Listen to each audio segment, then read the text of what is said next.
What's going on, everybody? Thanks so much for tuning in to another episode of the Ducks Dish podcast. It is Friday, July 5th, 2024. I'm your host, Max Torres, with ScoopDuck on 3, with a huge episode of the pod for you guys today, as 5-star plus wide receiver Dakorien Moore out of Duncanville, Texas, has committed to Oregon. Not rolling solo. I got my guy, Justin Hopkins, owner and publisher of ScoopDuck, on the stream today. We're on YouTube, live on the ScoopDuck on 3 YouTube channel, as well as my Twitter account, or X if we're calling it now, at @mtorresports. But glad to have you guys along. Justin, how was your holiday? And what's your reaction to this news, man? My God, what a day. Yeah, what a day is right. I mean, obviously the ending that you wanted, very stressful lead up to that moment, just with so many things going on and just, I don't know, just a lot to unpackage there because, that's a big commitment, but that's a statement resonating commitment, right? That's not just something where Oregon fans are excited and Texas fans are a little bummed out. That's something that just resonates in all of college football. I mean, you've got Ohio State fans looking at that going, holy cow. You've got USC fans kind of, being reactionary to it. I mean, it's a, like I say, it's a statement commitment just because of Dakorien Moore being right there in Texas. Everybody figured he was just going to end up in Texas, and somehow Dan Lanning, Junior Adams, and Rashad Samples figured out a way to get it done. And that was a wild recruitment that really kind of felt like it came down to the wire for Oregon against Texas. I know that the predictions kind of came flooding in for Texas, when Dakorien Moore decommitted from LSU, and I always had some confidence that the Ducks were going to get it done. Granted, this one was almost too close to call, and I didn't put a prediction in for any school, so I can't pump myself up too much. But what I did do, Justin, is I put Dakorien Moore as one of the 5 most likely to quack in my June 21 official visit story that we posted over on ScoopDuck. And I kind of said, hey, I know it's a long shot as of right now. Again, that feels like kind of forever ago, even though it was only like 2 weeks ago. But a lot of things have changed, and I still said, I'm kind of trusting my gut here and going with Oregon and the staff to get it done. And here they are, getting the commitment from the number 1 wide receiver in the nation. And God, there's so many different directions we can go. I'm just still kind of amazed that they got this one done. Yeah, I think I think we did a good job, at least just kind of reporting on this recruitment. And I think at no point were you and I like, hey, Oregon leads, they're going to get him. But we were both consistently like, hey, Oregon's in this. Like, do not count the Ducks out. They're certainly in this recruitment. And that was, like you said, months in advance. And so, I think that was the way to look at it. And in today's recruiting with NIL, I mean, this is just a perfect little microscope of what happens with these big recruits now. I mean, all the sources I had told me on Thursday that basically, on Wednesday that, basically when he announced he was going to make his decision on 4th of July, Oregon felt really good. And then Thursday rolled around, the day of his decision, and there wasn't a lot of communication there, before the noon hours. And so that made, Oregon nervous. I'm sure that made Texas nervous. And that's just what happens. I mean, these guys, I'm not saying he was just sitting there driving up the bargaining price, but that's what happens. Everybody comes to the table and, things change. And so recruiting is just different. The way we report it, the way that it's, the way the information is released is different. It's just a different time, and we're all adjusting. But again, the end product here was, I think Oregon was able to hang on. Well, I know Oregon was able to hang on, but what I do know is that Texas made a very serious push there in those final hours leading up to his actual decision, and made things interesting. But I had been given kind of the thumbs up, if you will, about an hour before he was set to go on his live stream. But I just decided at that time I wasn't going to log a pick that close. I kind of felt like, he should have his moment. I know I made a mistake following the Pete Thamel tweet, which was obviously released a little bit early. Luckily, it didn't mess anything up, so I'm thankful for that because it would have ruined my night. And I'm sure I know fans want to pile on for Pete Thamel, but he made a mistake, and it happens here and there every once in a while. So I'm not going to beat the guy up for it. But like I said, that just kind of added more fireworks, more drama. I don't know what you want to call it, but it was certainly an eventful couple hours there. It was crazy. It was absolutely crazy. And then just on my end of things, Justin, I got a call on Wednesday more, and I kind of talked about it on the boards that was communicating that Oregon had confidence on their end. And I kind of felt like it was what we were talking about with God, I don't even know what we were talking about. We've been talking so much lately, but I think it was we were talking about Brandon Finney. We were both hearing that there was confidence on Oregon's side with that one. And not that I think this one was a little bit more realistic to believe, maybe because of location. And then the Duncanville ties, obviously, with Rashad Samples, who we, of course, have to talk about here as one of the guys that no doubt helped the Ducks get it done. But their ties into the state of Texas, whether it's Will Stein, Drew Maringer, Rashad Samples, Antonio Parks, I might be missing somebody, but there were so many people that were involved in this recruitment. The Ducks got the last official visit. I don't know if that was the difference maker or not, but this is something that could go down as a historic recruiting battle. I don't think I saw or heard him say it, but apparently he said that he's shutting down his recruitment, or there were at least some rumblings of that. So maybe I can walk that back a little bit, but it seems like there is some belief that this is going to stick. And, for a guy who has now committed to 2 schools, I guess there's some reason to think that he would want to be done with the process and just go chase another state title with the Duncanville Panthers. Yeah, he said it on the stream on his announcement. And, it was a long announcement, no doubt, but it was his moment. But yeah, he outright said, my plan, I'm shutting it down. I'm done. I'm focused on winning a state title with Duncanville after this. This was, of course, before he had committed to Oregon. So yeah, I mean, he said that was right out of his mouth. I've heard that before. This is recruiting. These are young men. There's a lot of pressure. We both know Texas isn't going away, right? They're not just going to say, well, too bad we lost him. Let's go, somewhere else. They've got a good receiver class, so they're obviously not desperate, and their cupboard's not empty. But, I guess we'll just have to see in the fall if he holds true to that. It was great of him to say, and I know Oregon fans are going to, hang on to that and hope that that's the case. But, this is recruiting. It's going to be tough. Oregon knows they're in for a battle. Oregon knows that hanging on to Dorian Moore is not going to be easy. Oregon knows that hanging on to Dallas Wilson hasn't been easy and continues not to be easy. Oregon knows that Dakorien Moore is going to be tough to hang on to. So we'll just see how this goes. But for now, we're just enjoying this moment. And I think something I wanted to mention, I think, and you hit on it briefly, is Junior Adams is a stud, right? Might be Oregon's best recruiter on staff. I don't know. We can debate that another time, but he's really good. But Rashad Samples was paramount here. And I know that. I had several people tell me, hey, this was a very big part of this. So, the Carlos Loughlin decision to go to Ohio State, Oregon obviously hires Rashad Samples. We're not going to sit here and bash Coach Locke. That's not what we're doing. But getting Coach Samples on staff has proven again already to be very valuable on the recruiting trail. And with Samples, it kind of felt like perfect timing with him joining the staff, even though it was a shock to a lot of people when Carlos Loughlin took the Ohio State job and was ultimately hired away from Oregon.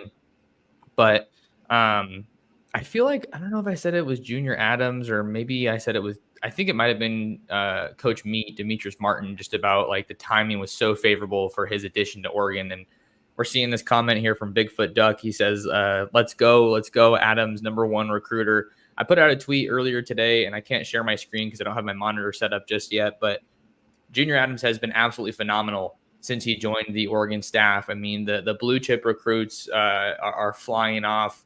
I admittedly had to edit my tweet a couple times because there were some guys that I forgot, which is a little bit embarrassing for me, but I think my self-esteem will take the hit and we'll bounce back all right. But he's been great, and there's still more guys, even aside from just receivers, that I'm sure Adams played a role in, like a guy like Jericho Johnson, who's a Bay Area guy. Junior Adams is a Bay Area guy. So he has done a phenomenal job building this wide receiver room at Oregon. And not to mention, Justin, he built the wide receiver room that helped take the Washington Huskies to the national title game. I'm not saying that you give Junior Adams all the credit in the world, or I'm trying to take away anything from Washington, but that's the fact of the matter. That staff got there, and or that receiver coach got there. I think it's Shepard. He does a great job, but Junior Adams is all over West Coast football, and he's helping send some guys to the league too. Yeah, no, you're exactly right. Like you say, you're not going to give him all of the credit, but you got to just look at the proof there. I mean, it's pretty unreal what he's been able to do at obviously at Washington and now at Oregon. And one element that I know, and again, you talked about this real quick, but you look at the room, the next wave of this wide receiver room, and you look at Dallas Wilson and Dakorien Moore potentially coming in next year. Not to mention, who knows, with Gatlin Bear, 5-star receiver from last year, obviously off on his mission, but maybe he takes a 1-year mission instead of a 2. I don't know. Those things are always fluid. So, but just imagine you got 3 5-stars potentially that could end up on campus next year at wide receiver. I think that's got to make Dante Moore pretty happy. One other element, and again, this is a feather in the cap for Junior Adams, but I noticed I was one of the earlier people in the live stream for Dakorien Moore yesterday, and was sitting there, and of course it says blah blah blah has joined, but I know one of the earlier ones that I noticed that jumped in was Evan Stewart, the transfer for Texas A&M. You got to think that there was a lot with that, obviously leaving Texas A&M, coming to Oregon. Eugene, he's another elite Texas kid, going to know the game. They're going to know each other. There's no doubt those two have had conversations. I'm certain that Evan Stewart played a massive part in this as well. Not necessarily recruiting him, but probably just kind of bridging that gap of, hey, man, what's it like going from Texas to Eugene, and how's it different? How do they treat you? So you got to think that had to do a lot towards, maybe calming his nerves, or maybe calming his mother's nerves, which we know she was a big part of his recruitment as well. So just a lot of things that kind of like seem to come together. And certainly looks like that Oregon, Texas to Eugene pipeline is bursting wide open now. It definitely is, with Dorian Moore out of Conroe, Texas, the 5-star corner being the other Lone Star State product that is in the fold for Oregon in this 2025 class, which ranks number 3 nationally according to the On3 recruiting rankings, with 15 verbal commitments. The Ducks now trail only Alabama and Ohio State at 2 and 1 respectively. So this has been a phenomenal past week for the Ducks, Justin. And I want to get into kind of some of these other guys that they've been able to land just overall. But I meant to do this earlier. So Dakorien Moore, just to kind of give you a little bit of a rankings rundown here. He is a 5-star plus caliber player, which I don't know a whole lot about, to be totally honest. I mean, 5-star is really good. I guess you can just say 5-star plus is really, really good. I think it's because he is a consensus 5-star on all major recruiting platforms. So Justin's giving me a nod there.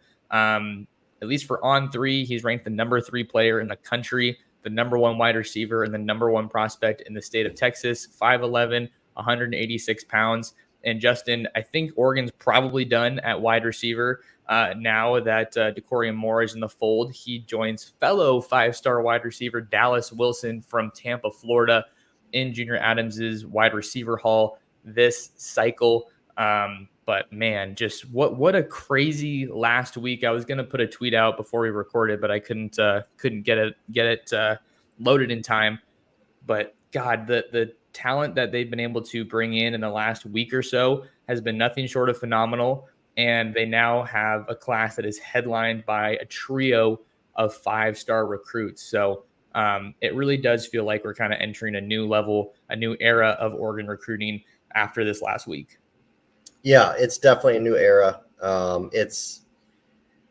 It's crazy to think about, right? And we're sitting here and you and I are covering it and front and center, but now it's still surreal. Like now we're just kind of like turning the page and thinking, gosh, okay, well, there's 2 or 3 5-stars here that Oregon might actually even lead for right now. And this is that type of momentum builder. You see a couple guys jump in the boat. I think Jordan Davidson was a big win for Oregon. Obviously, a lot of folks thought he'd end up at Ohio State. Of course, you add Dakorien Moore. It's kind of like this snowball that keeps building. And I said this early on, and I mean early on, like January, February. This was going to be a class built on quality, not quantity. And so I think we start seeing now the way that this class will fill out largely, not exclusively, but largely will be really good players. I mean, might not be all 5-stars, but they're probably going to be top 100 or top 150 guys at worst. And this is a new level of recruiting. We've never seen anything like this. I know, everybody wants to say, oh, well, we recruited like this under Chip or, Oregon, and not like this. Like I respect what Mario did and the fact that he elevated recruiting here, but this is a completely different animal. I mean, that was like, they'd be in the game for like 2 or 3 5-stars in a cycle and would end up with one of them. And that was kind of at the peak. We're potentially talking about like 4, 5, 6 5-stars, 7 5-stars joining this class. Probably won't get to 7, might not get to 6, but if you can get to 5, I mean, that's pretty unreal. And the guys behind them, aren't going to be just fluff. These are going to be really good football players. And most importantly, which we've talked about already, these are guys that Oregon needs, right? It's not just, let's go get 5 receivers committed because we can get them and they're highly ranked, even though we only need 3. I mean, he's building a program. He's filling all the spots. Lanning is, Marshall is. It's just it's surreal, and it's a lot of fun to cover, and I'm sure it's a lot of fun to watch as fans.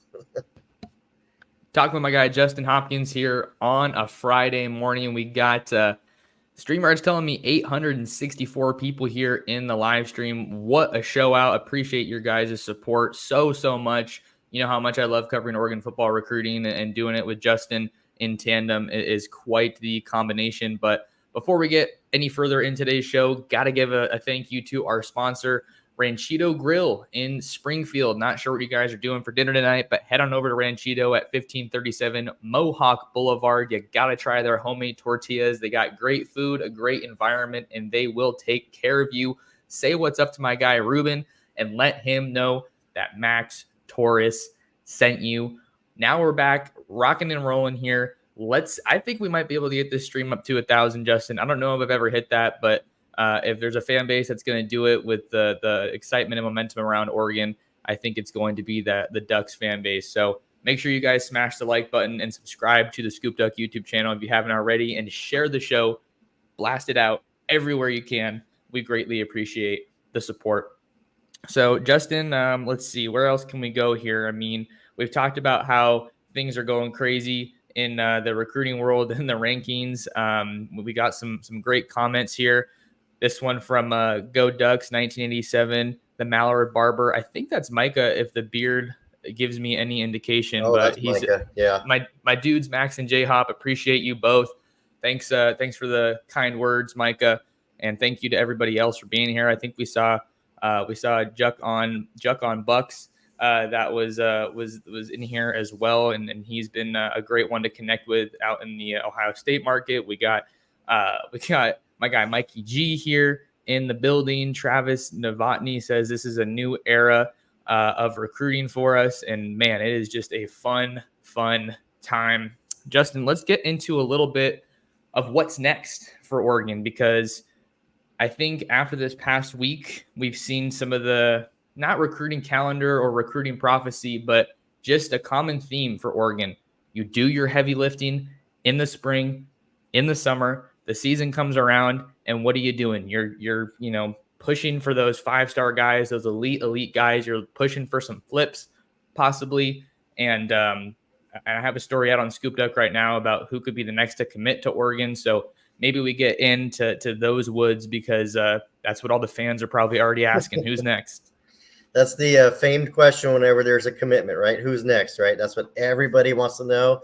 You get that little, or in this case, big hit of dopamine of a commitment, and next thing, and then it's off and running, right? It's like gambling, it's like beer, it's like sex, it's all of that wrapped into one when you get a big commitment. No, the what's next is great. I love Gus saying we outside. The we outside thing's a lot of fun. I'm not even really totally sure, that it's rooted in all that much. It's almost like one of those things that was a joke and has just kind of like spiraled, and become this big thing. And it's pretty funny. I got my grass shirt on for all you. I know you guys can see it, but I figured I had to wear this today because it's a big day and a big show. As far as what's next, I mean, there's a couple of scheduled commitments in the coming days. Omarion Robinson is one of them, the 4-star safety out of Arkansas. I think he's leaning Oklahoma, and I also think that's also a little bit of a byproduct of what we'll talk about.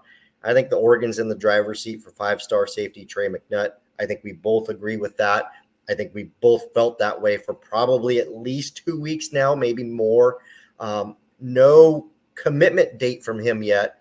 I noticed he was in the live stream yesterday with Dakorien Moore as well. I think he did actually comment in there once or twice, if I recall correctly. So Trey McNutt's probably the guy I think, Oregon maybe works. Like, this is one of those things. Is Oregon work out, hey, is he ready to commit? Is he not ready to commit? Does Dakorien Moore help push that? I think that's a guy that you and I, if I don't even know how to say that, but SSSCHAH, Shah? I don't know. I don't know either. I'm sure I butchered it. You can comment again. I'm sorry. But no, I mean, if who's the next 5-star to commit to Oregon? I know that DJ Pickett, also a 5-star, more than likely a corner, more than a safety there. He's on the 17th of July, set to commit, and Oregon's trending there. I think somehow, some way they slide Trey McNutt in there just before. It's just a guess. I'm not saying it'll happen, but you never know. Yeah, and I think that was kind of the guy I was gonna go next for, or talk about next rather, Justin. It's I don't know. I'm not trying to be over dramatic, but the fact that Oregon could land the number 1 receiver and the number 1 corner in the same class is pretty nuts. And we had a whole stream based on based around DJ Pickett moving up his commitment date from October 5th all the way to July 17th, and the fact that Oregon got the last official visit. They're assembling the class that they are. They're producing NFL caliber talent at most positions. Like, a lot of this seems telling that Oregon could be the team to beat for DJ Pickett. And it looks like Steve Wiltfong feels the same to a degree. He thinks that one is down to Oregon and Miami. And you guys all know the great work that Steve does covering all of recruiting. And, that's someone who's believing that from not the Oregon market. So I think that's pretty telling. So I don't think I'm ready to put a prediction in, Justin, but it really does feel like DJ Pickett is the one that you got to watch next for the Ducks. And then you also mentioned Omarion Robinson, who's coming off the board tomorrow on Saturday. Seems like Oregon has some ground to make up with him, but you never know. You can see how crazy things get in 24 hours. Things change from hour to hour. That's what it was like, I feel like, with Josiah Sharma. And maybe to a degree it was like that with Dakorien Moore. That Texas was doing everything they could to hang on until the very end there. What else did I want to talk about here? We did have some questions, so we can try to get to some of these questions from the live stream. Let's see here. This one from Travis. We already talked about it a little bit. Has McNutt and Williams set a commitment day yet? Neither of them have. But we haven't really talked about Jonah Williams too much, Justin, because that is another special guy that Oregon has really made up a lot of ground with. Oklahoma was a leader for him at one point, then maybe more so recently Texas A&M. But some of the recent conversations I've had, do suggest that there's some confidence in on Oregon's side of things. And baseball is important, but maybe not as important in this recruitment as I was led to believe about a month or so ago. Yeah, I think neither has set a date. You're right. Obviously, you're right there. And, Jonah Williams and Trey McNutt are why I think Oregon doesn't land Omari and Robinson. I think we're looking to sign 2 safeties in this class. Both of those guys are safeties, of course. And we just talked about it. I think Oregon leads for McNutt. I think Oregon leads for Jonah Williams. In fact, I'm really close to putting in a prediction for Williams to Oregon myself. I just feel like the Ducks have done everything right there. I think I feel like both of those guys end up making July or August commitments. That's just a feeling. Nobody's told me that. Nobody's said that will happen. I just feel like a lot of these kids now are wanting this done before they enter their senior year. And I don't blame them. Like, get this done, put it behind them. Yeah, you'll have a couple of schools continue to recruit you, but at least it's like, this small group instead of, a dozen schools or whatever. So, I do think that we will see Trey McNutt and Jonah Williams off the board by the end of August. And that's me being conservative. Again, neither have said that, and I don't have any concrete info there. That's just gut and me having done this for 15 plus years now. It's just kind of me going with the flow there.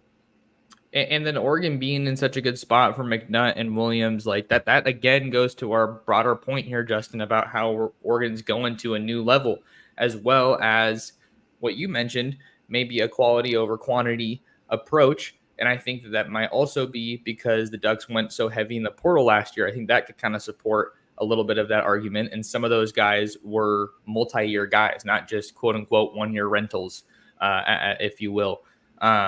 Justin, we do have a little bit of exciting news here. We are up to 1,065 people on the stream, which is unreal. I think this might be the first stream I've ever done with those kind of numbers. So can't thank you guys enough for that. Let's get to another question here from Up the Sco. What are your thoughts about O-line trench recruiting and linebacker recruiting? These are the only position groups I'm worried about. You want to go first on this one, Justin? Sure. I think I'll answer the linebacker recruiting first. What I want to say there is I think that, Lincoln Cure and Noah McHale, obviously going to K-State and Texas A&M, people started to think, oh, no, the June, July curse is back, right? Just Dan Lanning has had trouble closing in that June, July window previously, and now we're throwing that out the window. But and so my answer to that is, Noah McHale stings. That's a tough one to let go. And Oregon's not going to let that one go easily. I'm not saying he'll flip. I'm not doing it, but I'm just saying that's one guy that I think we will hear about again. And so assuming that they can close on Keelan Moses, the LSU commit, who was also in the Dakorien Moore live feed yesterday, saw him in there and commenting a few times. If Oregon can get Keelan Moses flipped from LSU at any point, I think you really only want one other linebacker in this class, so it makes it fairly easy. And I think at that point, you're just working on Noah McHale. They could circle back on some other guys if they wanted to, but I don't think they want to do that. I think they really want to massage that one a little bit more if you can. And you know what? If they can't and all they get is Keelan Moses, you can find one linebacker in the transfer portal if you need to. So frankly, they might do that anyways, just because you hate to, trot out 2 unproven guys next year. You might want one guy with some experience. So not a dangerous position there. Offensive line recruiting and defensive line recruiting, which I'm not going to talk about much, but those are the 2 position groups that I think you could see Oregon maybe taking some developmental guys to fill out this class. Like I said, they're going to go quality over quantity, but those are 2 position groups that you could probably see Oregon maybe taking a flyer on a guy or 2 that they might feel has a lot of upside. I'm not as worried about offensive line recruiting as many folks are, because I've felt and been confident that no matter what, they're going to go find at least one experienced offensive tackle in the transfer portal. And I'm saying at least one. And they could do that for at least one experienced interior offensive lineman too. So I think you're looking at Oregon hitting the transfer portal for 1 or 2 guys. And with what is building, okay, they're going to be able to figure out who's going to enter the portal and know what they've got fairly early on, midway through the season, I would expect. So I'm not worried about it. I would love to see them get Juan Gaston or play the long game with Michael Fasusi and stick yet another one into the side of Texas if they could get Fasusi by chance, but if they miss on both, I still won't be worried. Yeah, Gaston, I think, is the big name that you're watching here now at offensive line. The Atlanta, Georgia, Westlake interior offensive lineman is set to make his college commitment on August 2nd. So just a little under a month away for all you guys that are wondering what's next. Seems like an Oregon-Georgia battle there with Texas and Tennessee and South Carolina also in the mix there. So I don't have as much to talk about with sorry, brain fart. Sometimes I get sidetracked by the comments and I can't finish my thought. But I don't have a whole lot to talk about with O-line recruiting. I mean, yeah, to your point, I'm also confident that it seems like if Oregon does get Fasusi on campus for an OV, it'd probably be during the season at this point, and it looks like he's trending pretty heavily towards Texas. But that's why you got to play the long game. And then, as weird as it is, all of Oregon's 4 main linebacker targets are committed to other schools right now. Which I think is a unique element and probably not something that inspires a lot of confidence. But at the same time, you look at the results and what they've been able to do, the track record, I think that they'll be able to get probably at least one of those guys. And to your point, I think McHale is probably the biggest one to have circled in terms of, really being a main flip target and a guy out west. And then the reality, Justin, they signed 3 really good linebackers last year, and they're feeling great about all of them. So you got to play the long game. But man, what a crazy stream it was today. Really appreciate you guys being here in the live chat. Unfortunately, didn't get to all the questions. Got to give a quick shout out to my guy, Ruben. He said, recruiting at its best with landing at the helm. See you guys for the Ohio State game. Definitely want to try to be in Eugene to cover that game because that looks like it's going to be an all-timer. But any final thoughts here, Justin, before we wrap up what's been a historic stream? Yeah, historic stream for a historic commitment, obviously, for the Ducks. Thank you guys for the support. Please make sure you're liking and subscribing. That way, it'll just automatically notify you when we go live. So make sure you're doing that, and we will continue to do these. And we also appreciate all the positive comments about our content and that you're enjoying it. Thank you, guys. Yeah, subscribe, like, hit that notification bell so you do get that notification whenever I'm live or I'm live with Justin. I have a show coming out tomorrow on Saturday with Letterman Rose, Mick Walker with a little Oregon-Ohio State recruiting overlap. So something to keep you guys entertained over the weekend. But again, thank you so much for the support. Make sure to like, comment, and subscribe. Come see us at ScoopDuck.com. Try us out for just $1. Oregon has the number 3 recruiting class in the country, and there's no better place to get your recruiting coverage than right here at ScoopDuck.com. And then, of course, we'll have plenty of Oregon football coverage with the football season, about a month away. Maybe that's more so high school, but we'll see some football in the month of August without a doubt. But thank you guys so much for being here. Really appreciate the support, and we'll see you in the next episode of the Ducks Dish Podcast.